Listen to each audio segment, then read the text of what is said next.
Bonjour à toutes et à tous, c'est Stéphane pour la chaîne Foilier. Je vous remercie de me retrouver chez moi et donc chez vous. Je suis désolé, je ne vous reçois pas aujourd'hui avec de bonnes nouvelles, c'est le moins que l'on puisse dire. Dans la soirée du 31 octobre de cette année, il y a eu des événements, des soirées qui ont été organisées pour célébrer Halloween. Il y a des personnes en France de plus en plus qui célèbrent Halloween. Et certaines organisatrices de soirées ont proposé des soirées en non-mixité, c'est-à-dire des soirées réservées à des femmes. On va reparler bien sûr de ces soirées en non-mixité, de leur intérêt, de pourquoi elles ont un sens, de ce que ça signifie la non-mixité. La non-mixité ne veut pas dire exclure des personnes, contrairement à ce que certaines personnes se mettent en tête. Et il y a au moins 2 soirées qui ont viré complètement au cauchemar. Et la première dont je voudrais vous parler, c'est une soirée dans laquelle il y avait des informations que j'ai pu obtenir, mais c'est très difficile d'obtenir des informations fiables dessus. Mais ce que je pense être certain, c'est que c'est une soirée qui avait réuni 500 femmes et qu'il y avait, au moment des faits, 75 femmes qui étaient sur une terrasse en train de discuter entre elles. J'ai demandé l'autorisation à l'autrice du tweet de parler de son thread sur la vidéo. Je n'ai pas encore obtenu son autorisation et donc, dans le doute, j'ai choisi de l'anonymiser. Donc, je vais vous lire le tweet en facecam.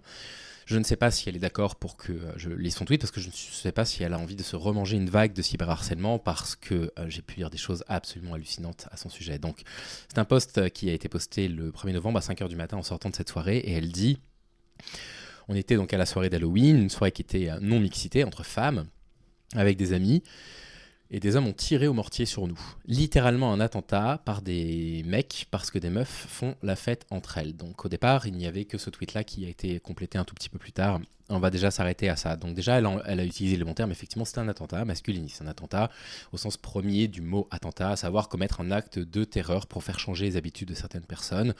Qu'est-ce qui s'est passé ? Vous avez des hommes qui estiment que les soirées en non-mixité, ça n'est pas normal. Et donc on va tout de suite en parler. La non-mixité, elle a un intérêt dans les milieux militants, elle a un intérêt très fort. La non-mixité permet à des personnes, que ce soit une non-mixité par rapport au genre, par rapport au sexe, par rapport à l'orientation sexuelle, par rapport à votre couleur de peau, par rapport à vos origines, par rapport à votre langue maternelle, peu importe. Un événement en non-mixité a pour intérêt de permettre à des personnes de se retrouver entre elles et de pouvoir, quelle que soit la situation, que ce soit une soirée, que ce soit un débat, que ce soit n'importe quoi, de pouvoir se retrouver entre personnes qui se ressemblent, qui subissent exactement les mêmes choses au quotidien, et la plupart du temps, ces réunions en non-mixité, mais vous allez voir qu'il y a une petite hypocrisie, on va en reparler après, ces réunions en non-mixité permettent à ces personnes-là de se sentir dans un espace safe. C'est pas qu'on est exclu de ces espaces de non-mixité, parce que des espaces de non-mixité en société, il n'y en a pas, quasiment pas, enfin, je veux dire, la quasi-totalité des espaces en société sont des espaces mixtes, et sont des espaces mixtes dans lesquels on retrouve en majorité d'ailleurs des hommes. On a accès à tous les espaces, nous les hommes, mais de temps en temps, certaines femmes organisent des événements en non-mixité ou d'autres minorités, quelle que soit la minorité. Ça n'est pas une exclusion de l'espace public de notre part, c'est simplement que ces personnes-là peuvent ressentir le besoin de se retrouver entre elles pour X ou Y raison. Parce qu'elles se sentent plus safe, parce que ceci, cela. En l'occurrence, j'en ai discuté avec quelques-unes de mes copines. Les soirées comme ça, dansantes, en mixité, elles leur permettent quoi ? Elles leur permettent de se dire: je peux venir habiller ou déguiser exactement comme je l'entends, je peux boire exactement ce que j'ai envie de boire, la quantité que j'ai envie de boire, je peux faire la folle, je peux aller danser sans avoir la peur d'être agressé par un homme. Ces soirées-là, dans cette circonstance-là, elle a cette fonction-là. C'est pas du tout qu'elles ne veulent pas d'hommes dans leur vie, qu'elles nous ont exclus de leur vie. Simplement qu'elles ont besoin d'espaces dans lesquels elles se sentent safe. Et ça n'est pas des espaces d'exclusion. On peut pas percevoir ça comme ça. C'est tout l'inverse. Ce sont des espaces safe. Et ça peut avoir beaucoup, beaucoup d'autres fonctions. Et on pourrait quand même faire remarquer que la non-mixité ne déroge pas particulièrement les hommes quand on parle de non-mixité masculine. Typiquement, quand dans absolument tous les staffs de quasiment tous les clubs de sport, on ne trouve que des hommes. Quand au CAC 40, pendant très longtemps, il n'y avait que des hommes. Je veux dire, des espaces de non-mixité où il n'y a que des hommes, où les femmes ne sont pas interdites stricto sensu, mais n'y sont simplement pas pour X ou Y raison, parce qu'elles n'ont pas la possibilité d'y être, n'a pas tout à fait l'air de nous déranger. Il y a du coup cette notion d'attentat, cette notion d'aller faire peur et de dire aux femmes: regardez, si vous organisez des soirées en non-mixité, voilà ce qui va se passer. On va arriver, on va vous menacer, on va vous violenter. Vous allez voir, c'est absolument dramatique. Il y a un deuxième témoignage d'une autre soirée, mais on va prolonger ensuite la lecture du thread de cette jeune femme. Je suis tellement désolé de ce qui vous est arrivé. Et masculiniste, oui, bien sûr, c'est une dérive masculiniste, bien évidemment. Là, on est en train de parler d'une radicalisation masculiniste vraiment extrêmement dangereuse. Les personnes qui sont dans ces mouvances-là sont surveillées dans certains États. Vous savez qu'aux États-Unis, vous avez la mouvance incel qui est surveillée de près parce que la mouvance incel aux États-Unis a commis des attentats qui ont abouti à des morts, à des assassinats. Vous avez eu dans les actes terroristes masculinistes les plus connus, évidemment, l'attentat qui a été commis par Marc Lépine, Polytechnique, à Montréal. On en connaît d'autres, bien évidemment. Ce fameux incel qui se filme en disant « Vous m'avez toujours rejeté, je vais me venger de vous » et qui est allé tuer des femmes au hasard dans la rue. Il y a une radicalisation masculiniste qui est absolument évidente. Il y a 2 choses qu'il faut en dire. La première des choses, c'est que vous avez derrière ça des coachs en masculinité, des coachs en revirilisation, des coachs en séduction qui sont derrière et qui draguent, du coup, qui entraînent avec eux, du coup, des jeunes qui souffrent, qui se sentent seuls. Et à ce titre-là, on peut les percevoir comme les victimes de ces gourous, parce que ce sont des victimes de gourous. Le problème de ça, c'est que ce que leur apprennent ces gourous-là, c'est à recommettre de la violence contre les femmes. Et donc, si vous voulez, ces victimes de ces gourous sont également des agresseurs. Et donc, on peut tout à fait, d'un côté, se dire, il faut aller lutter contre ces gourous masculinistes qui continuent à recruter de plus en plus, c'est extrêmement inquiétant, et il faut leur retirer ce pouvoir parce qu'ils sont en train de faire des victimes chez les hommes, mais il ne faut pas oublier une chose, c'est que ces hommes qui sont victimes de ces gourous sont eux-mêmes des bourreaux, des agresseurs de femmes. Et qu'à ce titre-là, il faut aussi les percevoir comme ça. C'est-à-dire qu'il ne faut surtout pas tomber dans une forme d'empathie parce qu'ils se font avoir par des discours masculinistes, en oubliant qu'eux-mêmes, derrière, deviennent des bourreaux. Ce sont des personnes qui viennent des bourreaux.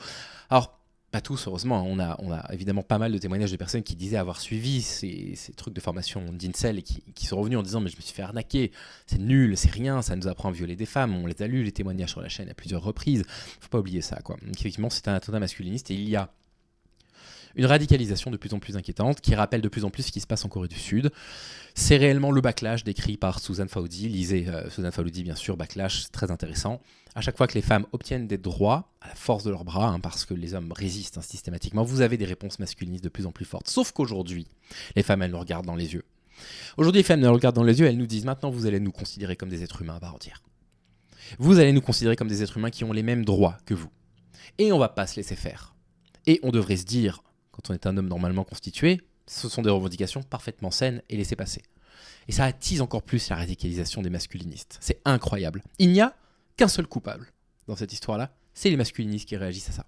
Ce sont les masculinistes qui jouissent très clairement de leur position masculine dans la société, comme moi je jouis de ma position en tant qu'homme dans la société, qui plus est un homme blanc hétérosexuel, tout ce que vous voulez, 6 en plus de ça. Et si vous voulez, ce sont les seuls responsables. Ils imposent un degré de violence qui est irresponsable, qui est incroyablement dangereux, qui va mal se terminer. On poursuit la lecture de son thread. Avant que vous ouvriez vos grandes gueules, les coupables sont un groupe de 4 mecs blancs, donc ne commencez même pas. Donc là, elle rappelle que les personnes dangereuses en société, les personnes qui causent du tort aux femmes, c'est pas les immigrés, c'est les hommes. En général, il n'y a pas de portrait type de l'agresseur. Et elle dit, je vais rajouter deux, trois petites choses. Nous étions sur la terrasse, le fumoir d'une boîte au parc de la Villette, quand d'un coup, un feu d'artifice très proche a commencé. Dès la 2e détonation, il a été tourné sciemment vers nous. Nous avons pris plusieurs salves. Il faut savoir que beaucoup d'entre nous étaient en talons, avec des costumes. Ce n'était pas facile de courir, beaucoup étaient tétanisés. Heureusement, il n'y a pas eu de blessures graves, mais quelques brûlures chez quelques-unes sur le corps ou sur la tête. Rien de grave physiquement, mais voilà, il y a eu un rappel, comme elle l'explique, trigger du traumatisme du Bataclan, d'une de mes amies proches. Et elle cite « Je t'ai entendu crier de rentrer pour nous mettre à l'abri, je me suis vu perdre des gens à nouveau ». Elle remercie la sécurité et l'organisation d'avoir été réactives. Aux infirmières qui étaient présentes de s'être occupées des brûlures.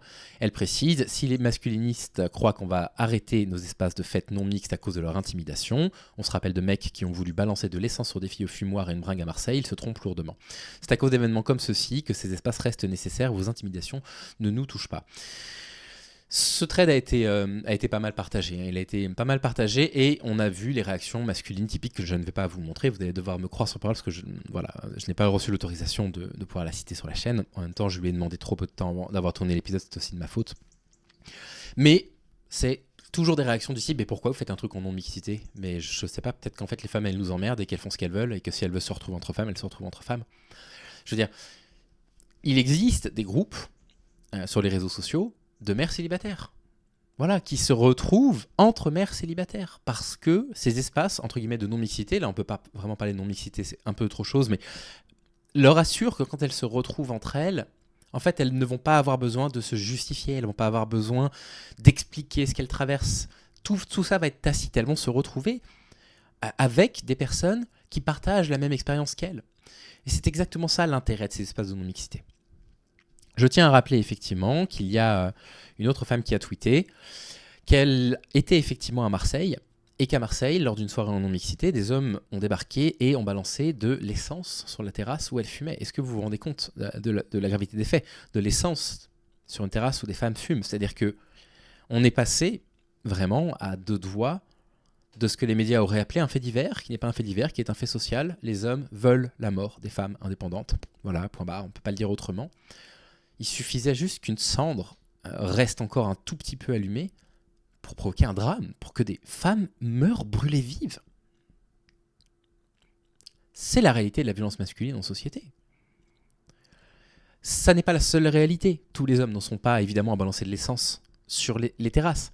Mais c'est la réalité également. Ça existe. Il existe des hommes qui sont prêts à ôter la vie à des femmes, à leur tirer, à leur faire essuyer des tirs de feux d'artifice, de mortier, au risque de les blesser gravement, voire de les tuer simplement parce qu'elles ont l'outrecuidance d'organiser des soirées sans eux. C'est une hyper-radicalisation masculiniste qui n'est pas la première dont on parle sur cette chaîne. Loin d'être la première dont on parle sur cette chaîne, il n'y a pas encore d'article de presse là-dessus à l'heure à laquelle je tourne cet épisode, ce qui est parfaitement anormal. Mais qu'est-ce qu'on attend en réalité ? La situation, elle est vraiment très inquiétante. Elle ressemble petit à petit à ce qui se passe en Corée du Sud, à une montée de la radicalisation des masculinistes. Et les femmes ont entièrement raison de les regarder dans les yeux et de leur dire « En fait, vous ne nous faites pas peur. Juste, on a des droits et vous allez nous considérer comme des êtres humains comme les autres. Vous allez nous considérer comme tels. » Et les réponses, du coup, violentes des masculinistes sont absolument inadmissibles. Et les personnes qui, sur les réseaux sociaux, sont en train d'expliquer que « Bah oui, mais en même temps, c'est de la provocation, une réaction non-mixité. Oui, mais en même temps, le féminisme, on en parle un petit peu partout aujourd'hui. » sont en train de renverser la faute de ces violences sur les femmes qui militent pour leurs droits. Mais vous vous rendez compte de la perversité de ces personnes-là, de leur perversion profonde. Elles sont en train d'expliquer que c'est de la faute des femmes. C'est une catastrophe. Tout mon soutien à toutes les personnes qui ont subi cet attentat masculiniste absolument, absolument scandaleux. On va continuer à les documenter sur la chaîne. On va rien laisser passer. Et c'est quand même la preuve que on est la lie de l'humanité. Hein. Les hommes, nous, on est la lie de l'humanité, ma parole. Enfin, je veux dire, il faut un changement collectif, vraiment collectif, quoi. Ça peut pas aller. Et dans le même temps, vous avez des gens qui continuent à dire il faut Ali, c'est un cuck, c'est un homme soja, il dit n'importe quoi. Là, j'ai lu des messages sur Nota Bene. Ouais, de toute façon, c'est un homme sans couilles maintenant, alors que le mec, il a juste la décence, comme il a pas envie d'avoir d'enfant, de ne pas faire peser le poids de la contraception sur sa compagne. Enfin, je veux dire, c'est un super bac qu'il fait, qui en plus de ça est potentiellement réversible, qui est sans douleur, qui est vraiment sans risque, sans prise hormonale, etc. Enfin, vraiment, je veux dire, les hommes, on peut avoir honte de nous collectivement. Je pense qu'on peut avoir honte de nous collectivement. Genre, je suis désolé, hein, vraiment, c'est le week-end de vous accueillir avec ça aujourd'hui, mais bon, voilà, je tenais à vous en parler. Je vous souhaite en tout cas de prendre soin de vous et les mecs changer d'état d'esprit le plus rapidement possible, hein, et corriger les mauvais comportements autour de vous. À bientôt.